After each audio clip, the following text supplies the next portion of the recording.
Welcome, everybody, to another edition of Coveted Conversations with Community Social Justice. I'm your host, DeShannon, and tonight I want you guys to go ahead and share this. Like, before we get too deep in it, go ahead and share this now. If you're my friend on Facebook, share it.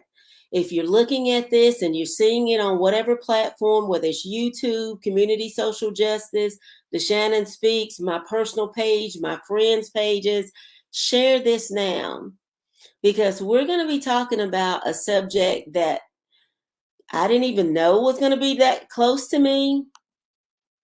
But we're going to be talking about, am I okay? Now, if you're joining us for the first time, what is community social justice? We are dedicated to bringing you things that's important to you, that's important to the community, that's important to the livelihood of you making great decisions for you and your family. We talk about education, financial literacy, politics, racism, religion, health and wellness. But tonight, we're talking about mental health. We're talking about, am I okay? We're going to get close to the subject. And I know I'm only known for two things, my accent and my smile. But sometimes you can't always smile, or you want to know what's behind that smile. And you find yourself asking, wait a minute, am I okay? So I wanted to just be as transparent as I can be. If you know me from church, I'm transparent. If you know me as your friend, I'm transparent. As you know me as your family member, I'm transparent. Tonight's show is so important to me. It's so important to me. Many, many, many of you shared a flyer that I posted a couple of weeks ago because someone very close to me was having an issue. And you didn't know what to ask, how to ask, but you knew you needed to help. But let's talk about it. Let's talk about mental health in our community. Let's talk about why we don't talk about it. Let's talk about why we don't do anything about it. And that's what I want to do tonight. So go ahead and share it. Go ahead, I'll wait. But share this, come back to it, tag somebody.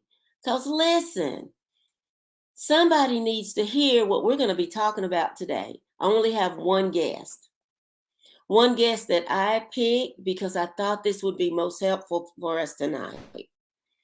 So share it. We're going to be talking about, am I okay? Mental health isn't really something we kind of brush over. We joke about. We laugh. We make crazy jokes. But is it a joking matter? So, y'all know me. I'm DeShannon. I'm your host tonight. And I'm just going to have a conversation with somebody that I want you guys to meet. She's new to community social justice. She is a friend of mine. And I'm working closely with her because she has something that a lot of us need to know about. Right? Right?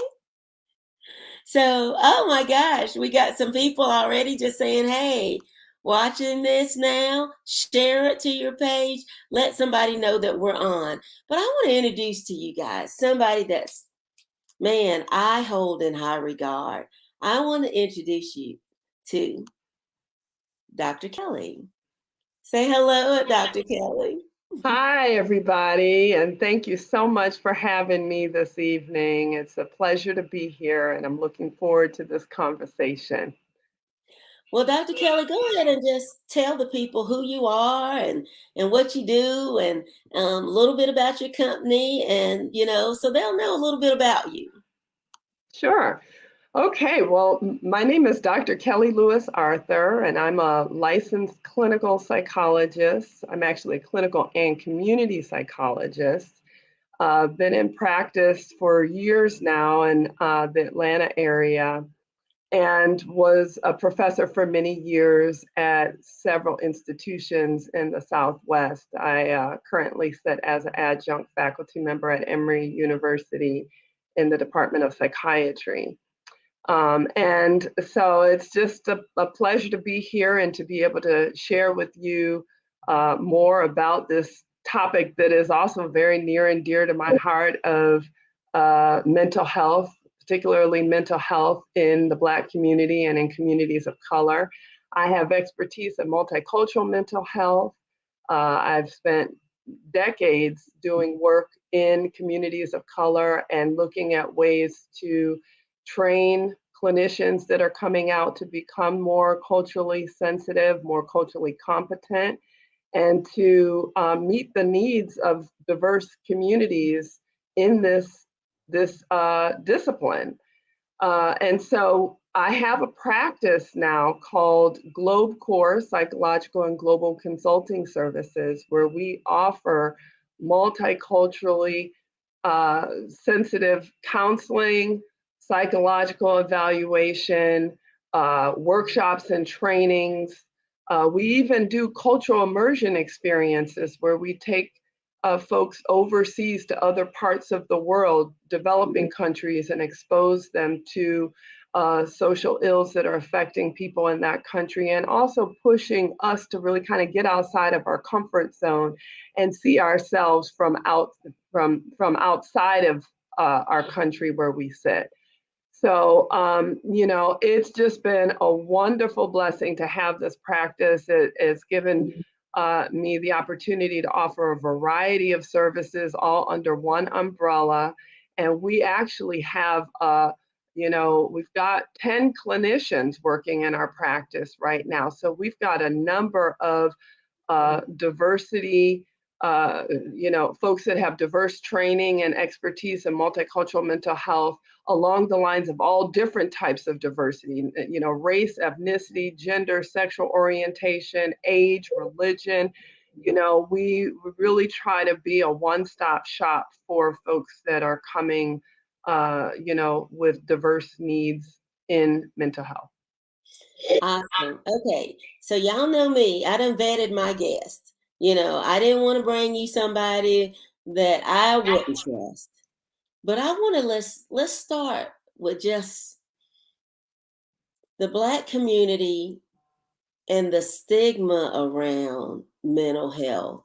The reason I wanted you to specifically talk to us is because your whole company is centered around people that may be marginalized in one way or the other. But in the Black community, why don't we seek treatment? Or maybe let me not start there. Let me start with, what is mental health? Let me just go back. Let's go to, what does that mean exactly? Mm-hmm. Mm-hmm.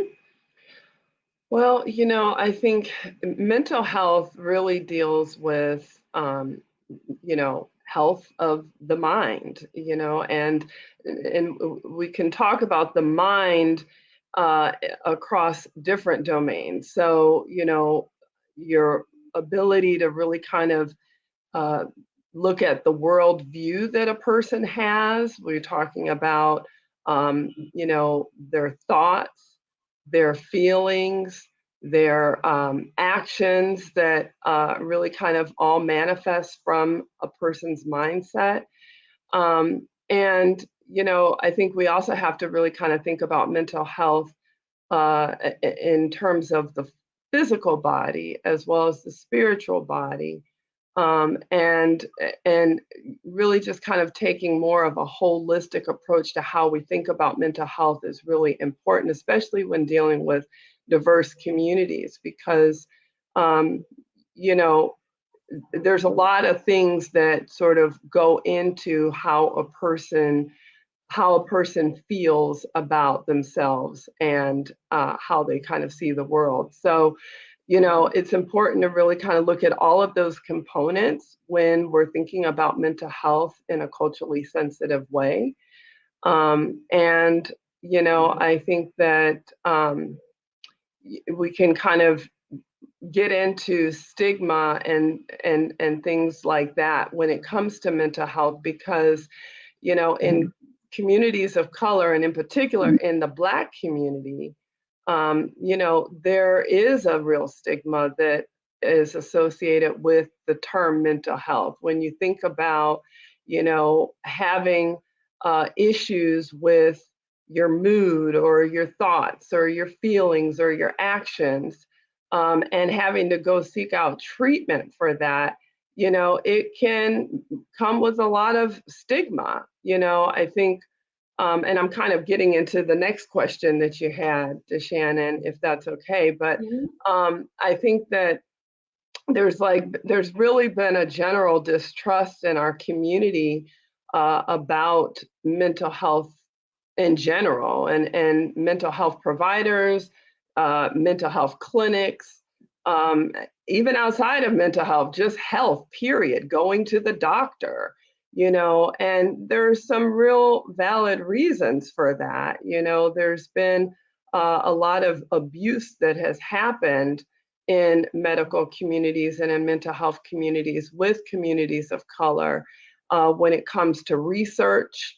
You all might be familiar with the Tuskegee study and just the misuse of participants in the study when it comes to, being truthful about their health and what the study was actually being used for.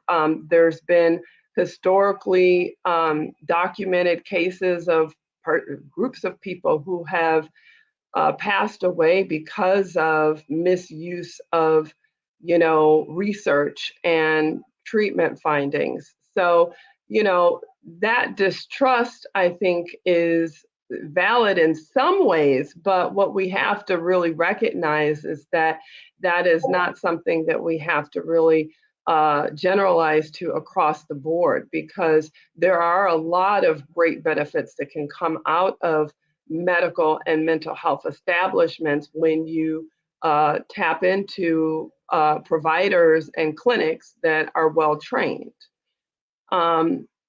I think also there's a lot of stigma in the community around mental health tied to, worrying that the providers that one might go to are not going to be culturally sensitive or trained in a way that addresses issues that affect us as people of color: racism, oppression, trauma, which is huge in the Black community. And, it's, again, some of that is well founded. I mean, really, less than 5% of clinicians that come out of training programs are people of African descent. So, there is a very small percentage of clinicians and especially psychologists that are trained in this discipline. But, I think that we also have to take into account that, when you do find the right provider, you can have great care. You can have really excellent care and get your needs met in a way that you might not think you'd ever be able to achieve on your own. Kelly, I want to back up a little bit because in the Black community, you're taught to be strong. Mm-hmm. You're taught that keep it moving. Mm-hmm. You taught, we teach our boys, don't cry. Boys don't cry. You got to be tough. Women, as we're battling maybe with single motherhood or some kind of social issue, hey, that's what we do. And so, because we're taught that for generations, we don't really know if we're okay. That's just how we're functioning. Mm-hmm. And so I'm going to personally say, I didn't realize I was being strong. I was just doing what I thought I had to do. And many, many people are just like me. We're just functioning, not aware or not even, it's not even a thought that I could need somebody to talk to. Mm-hmm. This is just how it is.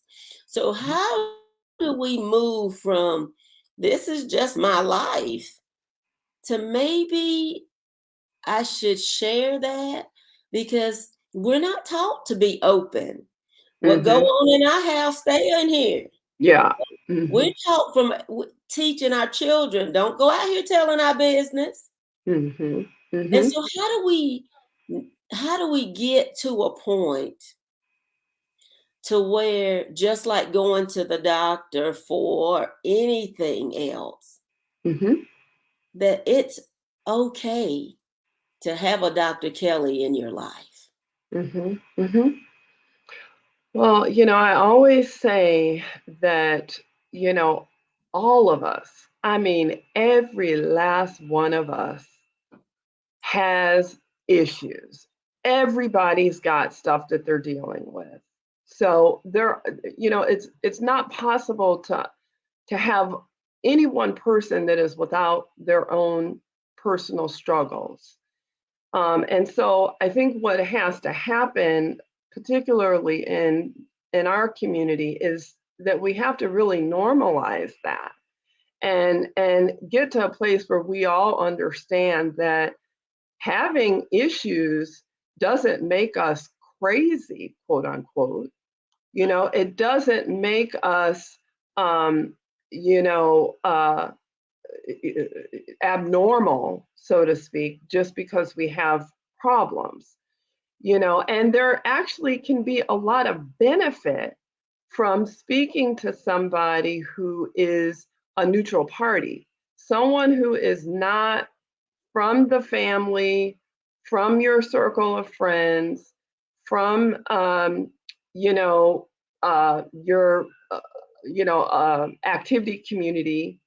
um, Now, and again, that's not to say that all those people are not good folks to talk to. You should continue to talk to them. But a counselor or a clinician can serve as more of a neutral party and doesn't have those emotional attachments to you that the other folks in your community might. So we're able to see things in a more neutral way and help you as the client to get to some solutions and answers without all of the emotion tied into it. So having a counselor can be really useful in that way. And just to have somebody to, bounce things off of. Sometimes we just need to get outside of our own head, especially if you notice that you're the type of person who tries to deal with things on your own. you know it's not a bad thing to do that sometimes, but there can be times when you just get so overwhelmed or you're feeling overburdened by an issue, and it could be helpful to have somebody weigh in and push you to really kind of think about things differently and come to your own conclusions. As a therapist, we're not there to give you the answer. We're there to help you come to your own answer and your own solutions. So, the client ultimately will come to that, themselves, but we're there more as like a guide to help you get there and to help give you a little bit more direction to find your own answers and solutions. Well, I love that because I think from just my circle of friends who, are relatively intelligent, multi-degree, very accomplished. I don't know many of us that have a therapist or has ever been. Mhm. And because this issue now has become very close to me, when my traumatic event was happening a couple of weeks ago, I paused because I didn't want anybody to know. Mhm. And I realized that that is really silly Mhm, of an excuse to not want to help someone because I didn't want anybody to not think that mhm, there could possibly be something wrong because we're always taught to present well, mhm. to always put your best foot forward, Yeah. to always keep going. And Dr. Kelly, when I was faced with the world may know what is going on in my Mhm, house, and it was on TV and it was in the paper and it was shared over 8,000 times, mhm, I literally felt like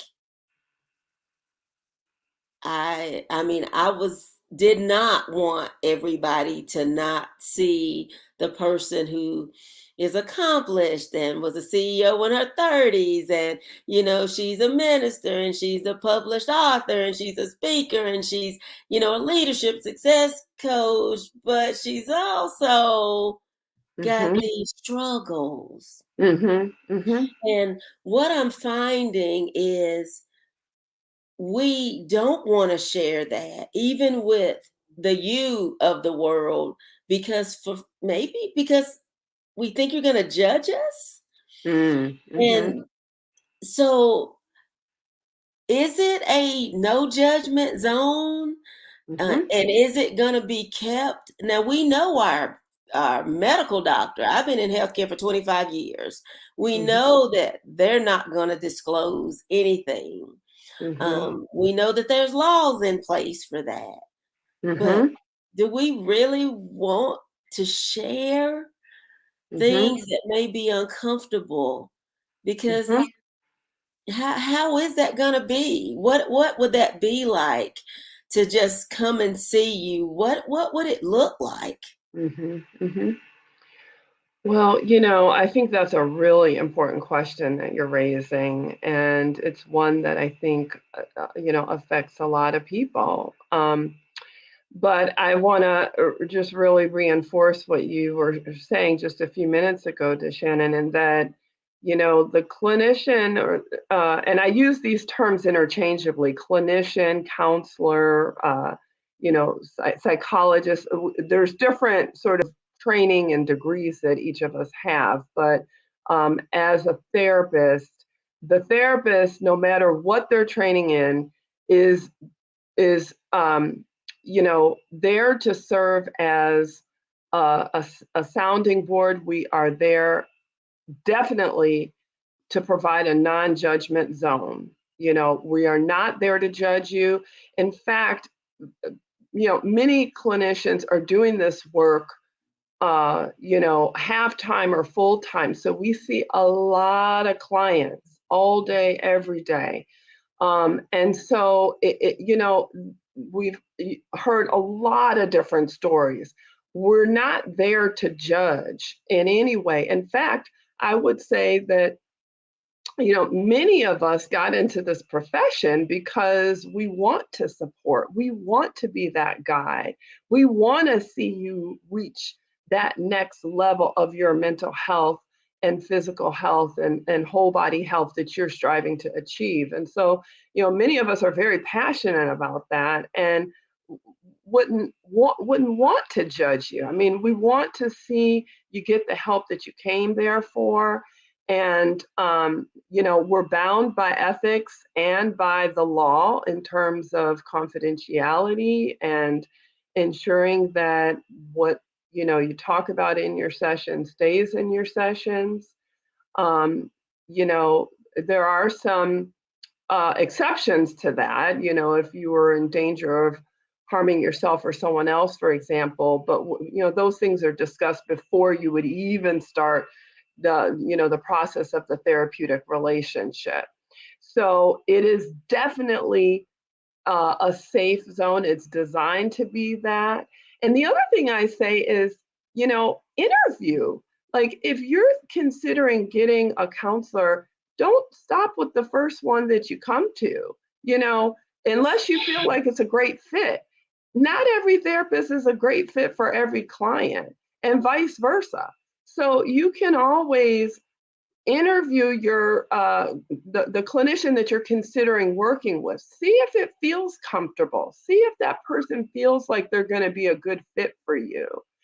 Um, and and again, in the field as clinicians, we're trained that if a client says, you know what, I don't think this is really going to be a good fit, we don't take that personal.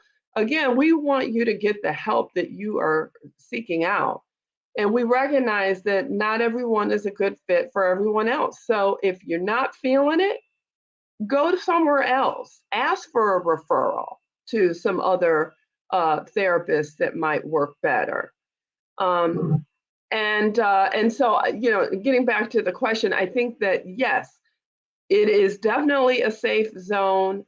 You really should challenge yourself to you know try this out, because I think it can be an extremely life-changing experience for people if you can push yourself to do it.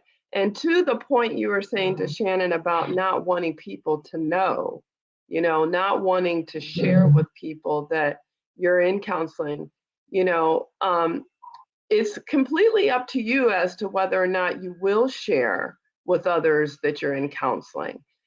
If that choice is not yours, or if you feel like it's something that uh, you know you have to do, but you really don't want to tell people that you're in counseling, I think that you should remind yourself again, like I said earlier, all of us have problems.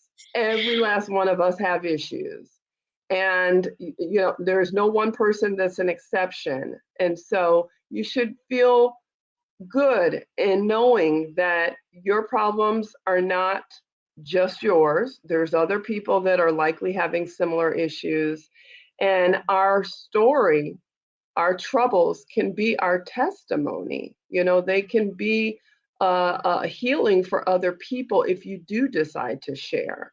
So keep that in mind.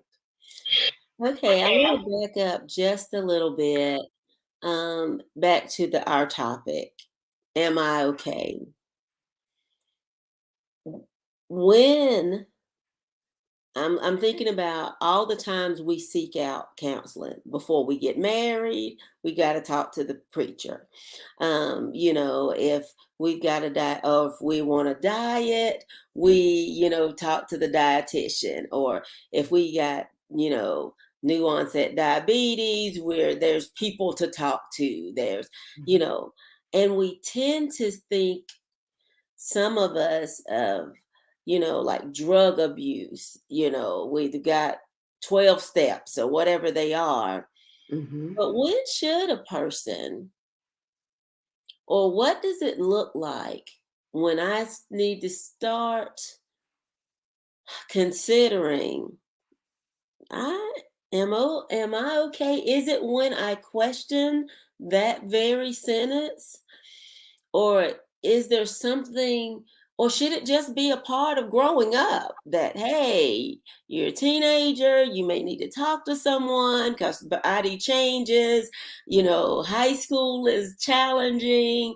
Instead of internalizing that, I'm just trying to figure out, because we tend to wait till it's really bad. Mhm. Mhm. And I don't know, to be honest, the answer to the very question on the screen, am I okay? Are you okay? The response is always yes. Mhm.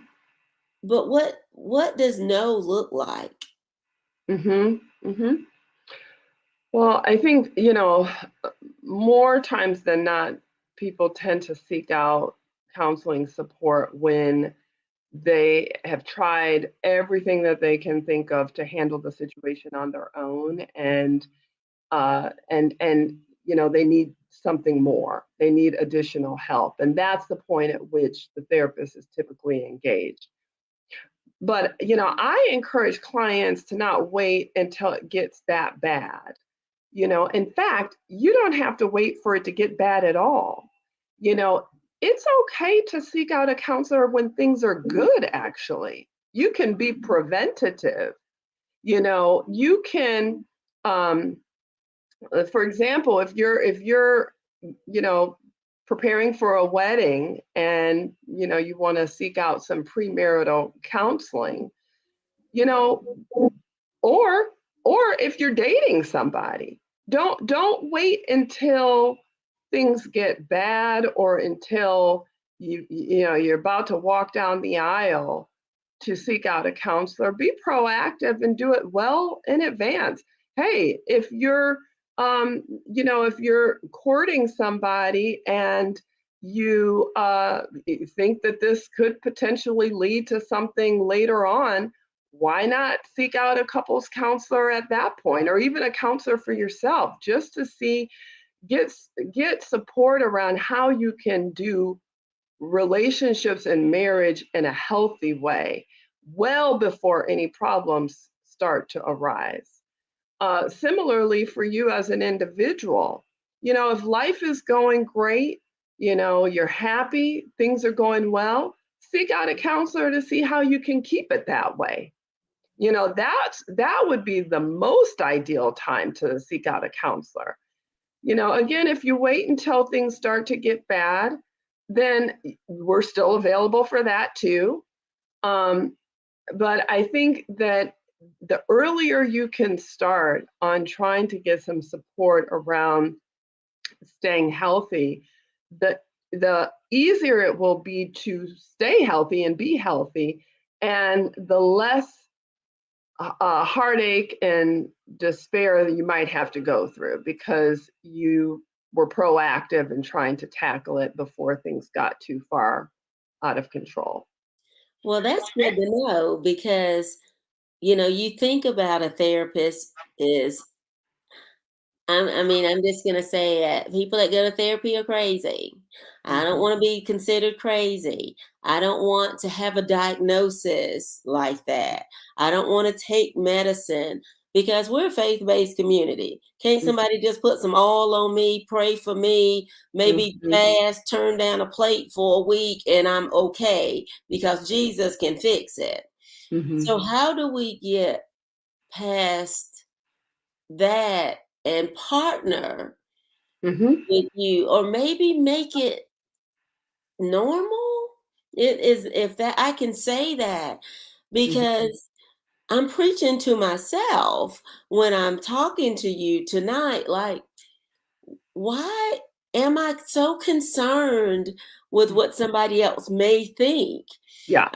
They don't even know me. They don't know where I'm going or what I'm doing or um but I love when you said you can go to therapy when things are good. Mhm. And it's like, I've never heard that before. Yeah. But you're also there when things maybe not so good. Mhm, So how do we, as a Black community, understand that it's not a bad thing mhm, to talk to somebody?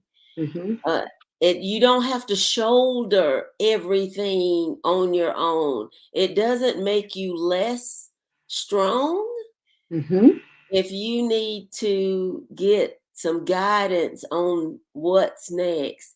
So, how do you tap into a community, a culture mhm. that has been so secretive? Yeah.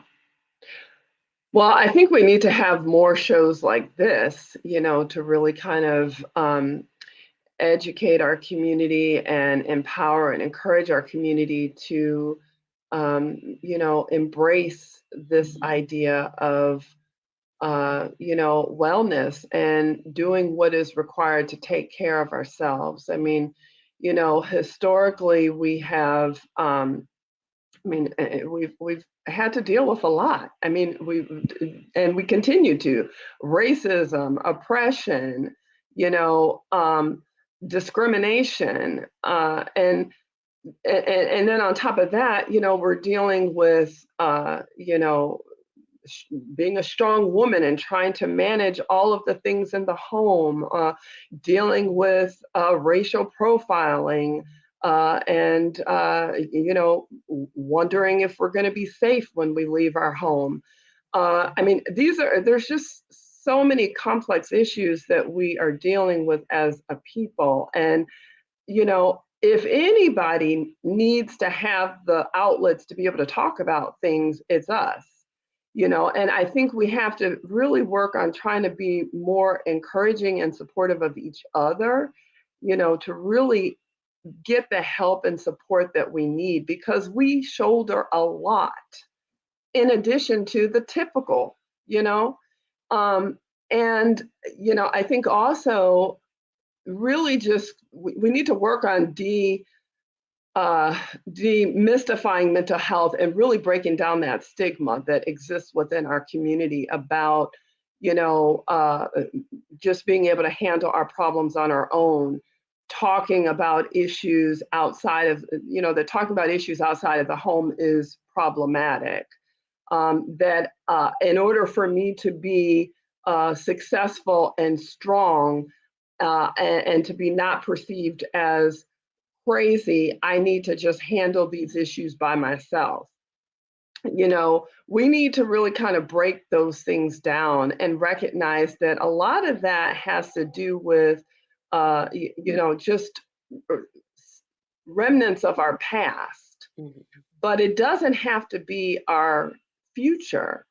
And we can still go to the altar and we can get down on our knees and we can pray about our struggles, and we can go to God for support and for help, and also gain the support of a clinician in the process of that. It doesn't have to be an either or. It can be an and I think that having the support of both, and in fact, I think it can be extremely helpful for us to have our faith-based community and our prayer life in addition to our counselor and our coach, to really kind of help us move in a different way and to help our children to do the same. Now, you brought that up because a lot of how we handle things is generational. Mhm, My grandma was strong. She worked from sun up to sundown. She, mhm, worked hard. She did whatever she had to do. And then she instilled that into my mother. And my mother, at 17, got on a bus and went to Norfolk State University by herself. Didn't know how she was going to get into college, but she did it. And then mhm, she raised three children where college was, it wasn't an option. You went. And then we're C-level siblings. My brother's a CEO, my sister's a CFO. I dabble between CEO and COO. That's what we do. mhm, But none of that has yeah, anyone said, okay, you don't have to struggle. mhm, You don't have you can go seek somebody to talk to. yeah, Now as soon as our children are born, we're at the pediatrician's office. mhm, As soon as they get a couple of teeth, we're at the dentist office. As soon as they're old enough, if they have an illness in their body, we will seek out the best of the best, some mhm, type of specialist if we need it. mhm, But this isn't necessarily something that we talk about. yeah, And then when we're faced with it, when I'm faced with it in my own house, mhm, I'm in uncharted territory. And mhm, so I'm dealing with things that I don't know about because it's never been discussed. mhm, And even when we say, oh, it's mental health awareness, we gloss over it because I'm talking about it, but I'm never going to say it's me. mhm, I'm going to I'm going to encourage you, but I'm never doing it for myself. yeah, I'm going to handle this because I don't want to be perceived as weak. mhm, And mhm, so we're starting the conversation, but we're not active participants mhm, in the conversation mhm, because we don't want anybody to think it's us. mhm, I personally get people so many prayer requests every single week. Mhm. Pastor DeShannon, Minister Dixon, Minister whatever they're calling me this week. Can you pray for me because of an issue that needs therapy? Yes. And I want to help us move from calling our friend, calling our prayer partner, calling our pastor, Mhm. because it's like you said, everybody's got issues. Mhm. So why aren't we calling you? Mhm. What help us to be better in fact that we can suggest, you know what, I will pray for you, Mhm. but there's a company I know, or there's a doctor I know, Mhm. or there's, and then sometimes it's bad, it's crisis, Yeah. and we don't know how to move from, you know what, I'm glad you trusted me, Mhm. but I'm not the person that can handle this. And so talk to to the me of the world who people trust with their problems, but I really need to be suggesting that it's okay to talk to you. Mhm. Mhm. Well, I think, uh, uh, I think there's a lot of reasons why we don't reach out and make that phone call. One of them can have to do with just not knowing, you know, where to start. It can feel pretty overwhelming when you think about having to figure out where to get a counselor and how to start the process. And, even having to talk about what the issue is can feel a little scary. But I think, there's a number of different ways to start this process. And the bottom line is you just have to start it. So, you can, I think you first need to be reassured that there are clinicians of color out there. There are a good number of us, not as many compared to the general population. Like I said, less than 5% of us actually go through graduate programs to become clinicians, um, but there's still a good number of us out there, and you can find us in a variety of different ways. If you have insurance, you can call your insurance provider and ask them to give you a list of Black psychologists in the area. You can ask for Black Christian counselors in the area and see if they have some in the area that also take the insurance that you have. Certainly you can get in contact with us at Globe Core. We are, like I said, a multicultural mental health practice in the Atlanta area. We offer counseling right now virtually, and we'll be moving back to face-to-face in the coming months. We, like I said, have a variety of different counselors in the practice that can support different types of issues: depression, anxiety, couples counseling. We've got a sex therapist that can help with sexual issues. We've got counselors that help with faith-based issues. Or if you want your counseling to be more from a Christian angle or a faith-based angle, we've got clinicians that specialize in that. You can also go to a platform called Psychology Today, and you can do a search for a therapist in your area. You can actually do a search and filter that search so that you can look for Black therapists, or if you want a male therapist or a female therapist, you can, search in that way. Another platform is Therapy for Black Girls. You can search for a therapist there, or And that's not just for female clients, but also for male clients. Um, so, there's a variety of different avenues by which you can find a therapist. You just have to start the ball rolling. And generally when you call, when you go to the platforms and search for a therapist and you find a few that you're interested in, then you want to call the number for that practice and just let them know, hey, I'm having some marital issues, or I'm feeling really depressed and I want to talk to a therapist. The person who answers the phone may want to get a little bit more background from you about the problem, just a short bit. And then they will tell you if they can, if they have openings to see you, if they take your insurance, and how soon they can get you scheduled for an appointment. So that's the process. So there's a lot of resources that we didn't know about today. So I mean, you gave several. For you guys that's just joining me, we're just simply asking the question, "Am I okay?"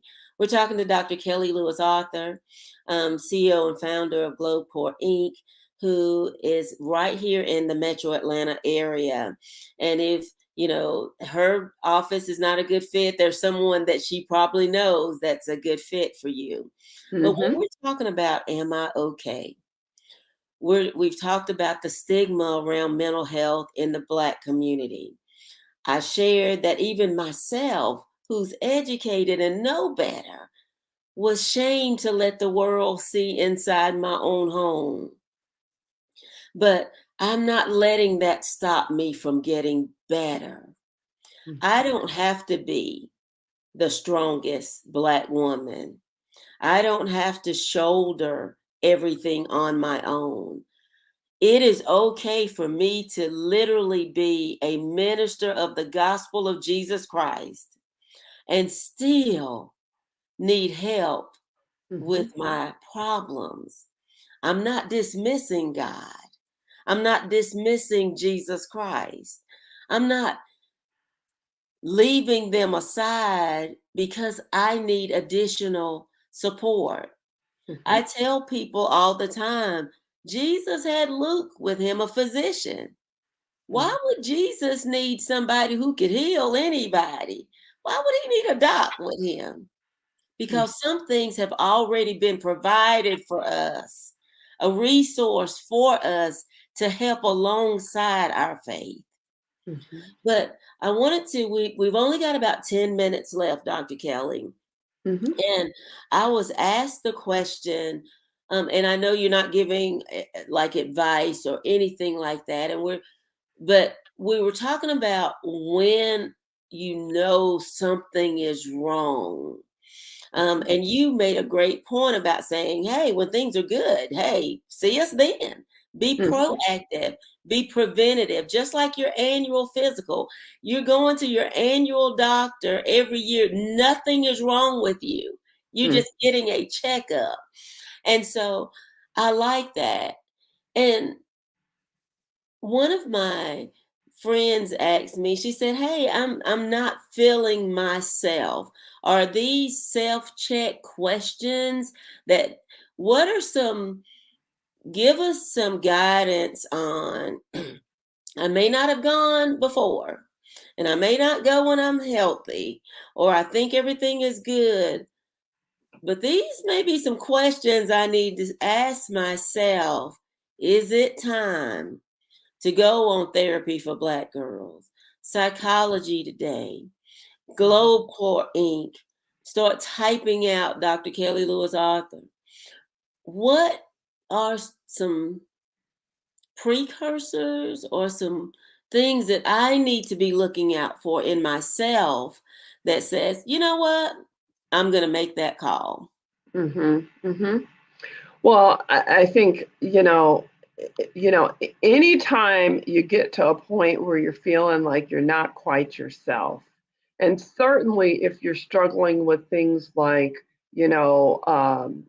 getting out of, just struggling to get out of bed, if you're feeling just a really large sense of hopelessness, or you know, having changes in your appetite or your weight, if you're struggling to concentrate, you know, if your normal activities are being affected and it's interfering with your ability to function on a daily basis, you definitely want to be reaching out to a counselor.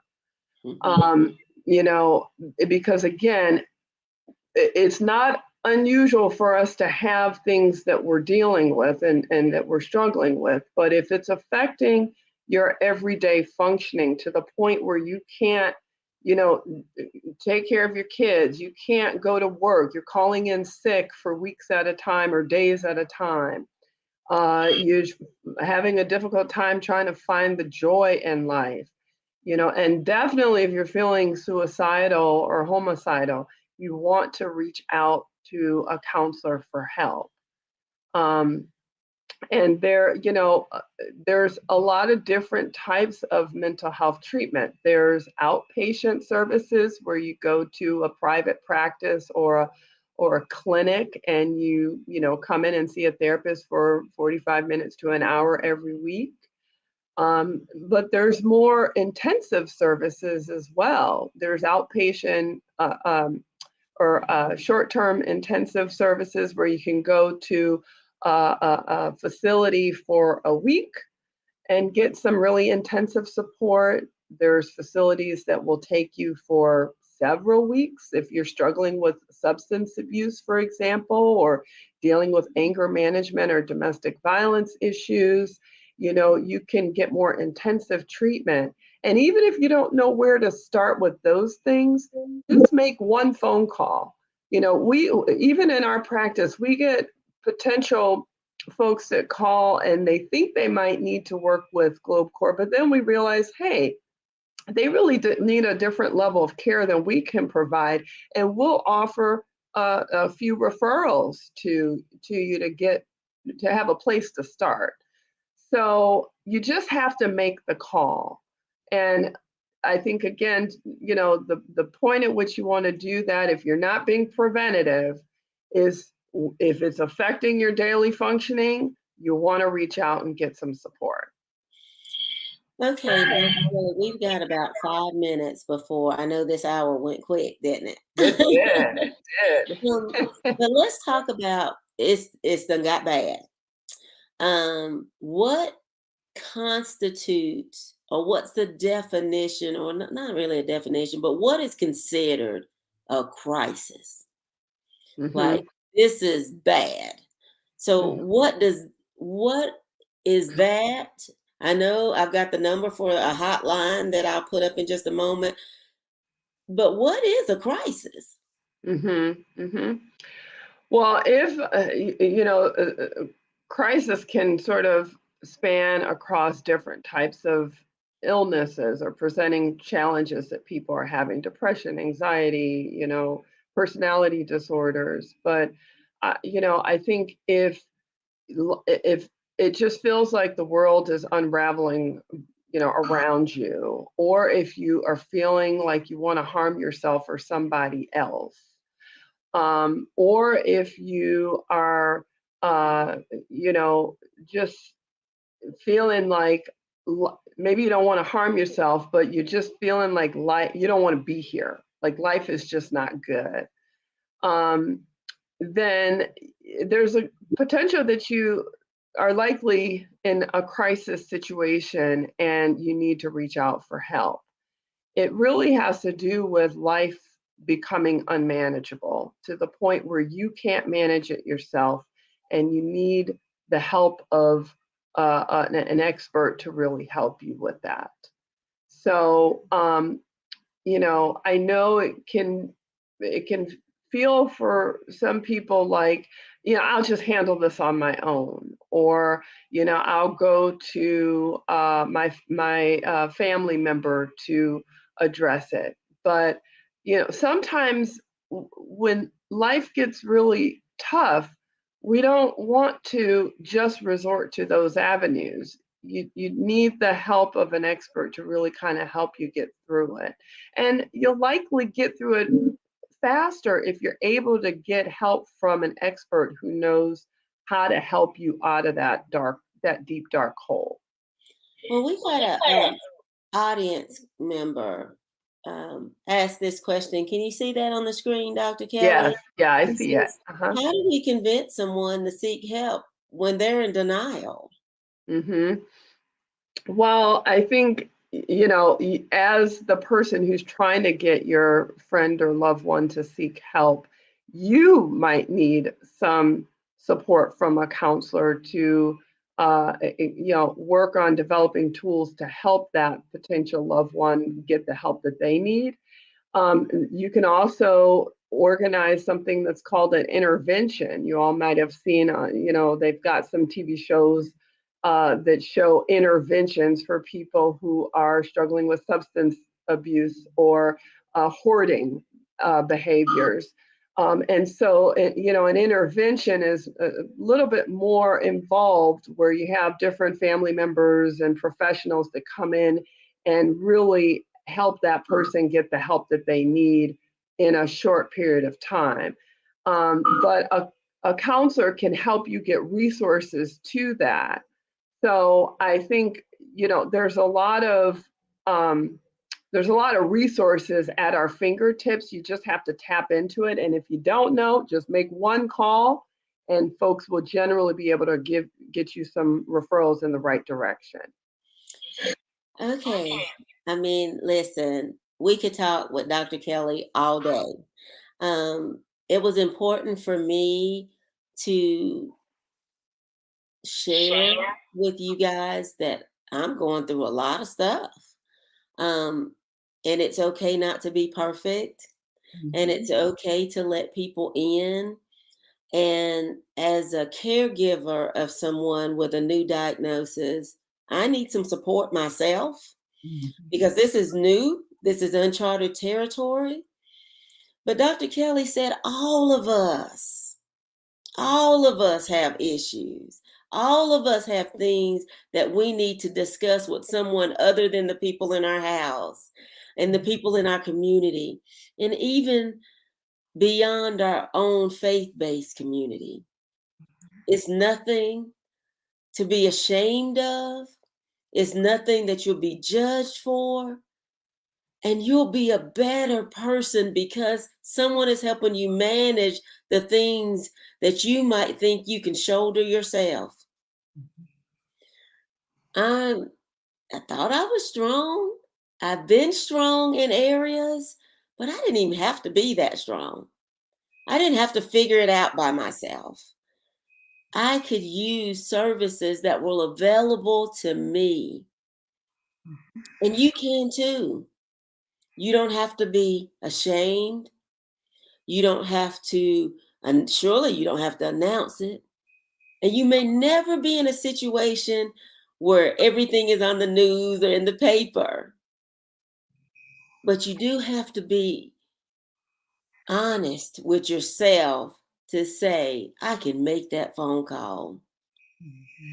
So, Dr. Kelly, as we get ready to wrap this show up, um, and stay in the studio right after we close too, but talk to someone who's watching, who may watch tomorrow, through the weekend, next week, next month, and just share with them whatever it is you want to let them know if they're asking the question, am I okay? What are you going to say to that person? Mhm. Well, I would say, you owe it to yourself. All of us have value and we have worth, and we have to tap into that and recognize that, you know, we owe it to ourselves to get the support that we need and that we deserve. And, I think again in our community, we tend to put everybody else before ourselves. But you owe it to yourself to put yourself first now. Get yourself the help that you need so that you can be better for everybody else around you. I love that. Okay, guys, I've got to wrap up. I've already over the time limit, and I'm usually a stickler for the time, but I thought this was important to share. This has been Coveted Conversations, Community Social Justice. We've got so many things coming up. I mean, we're going to be talking we're back in school, guys. We're going to bring the superintendents back. You know, elections are coming up, so we're going to be talking about that. We're going to be talking about the things that matter to you. Now, if there's a topic that we have not touched on that you want to hear, drop us a line, send us an email, drop us in our DMs, let us know what's important to you. But we are asking the question tonight, am I okay? And because everybody's got issues, the answer sometimes may be no. But it doesn't mean you can't get there. It doesn't mean that you're not worthy. It doesn't mean you're not valued. That there's people that God has placed on this earth that can help you navigate whatever life is throwing at you. You do not have to do it alone. It does not mean you've lost your faith. It does not mean that you don't love God, but it simply is using the people that God placed to help us. I I mean, I've enjoyed this conversation, Dr. Kelly. Thank you so much for Thank agreeing last minute to be my Yeah. guest tonight. And for the rest of you guys, please share this, watch it again, look at those resources we have. But this has been another edition of Community Social Justice. And we just want to say we love you. God bless you.